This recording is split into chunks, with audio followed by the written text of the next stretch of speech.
Testi 3. Kohta on lokakuu, hämärtää. Lähden pyörälenkille ja laitan siihen tällaisen niin kuin putkikiinnikkeen. Lisäksi on saanut päivitettyä kameran. Jee. Vaati ensiksi minun oman MacBookin päivityksen, eli pitää olla vähintään OS X 10.7.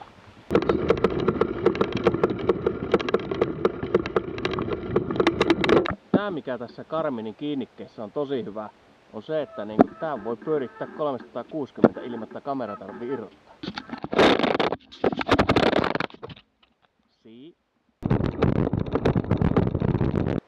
Katsotaan nyt, millaiset hämäräominaisuudet kyseisellä kameralla on.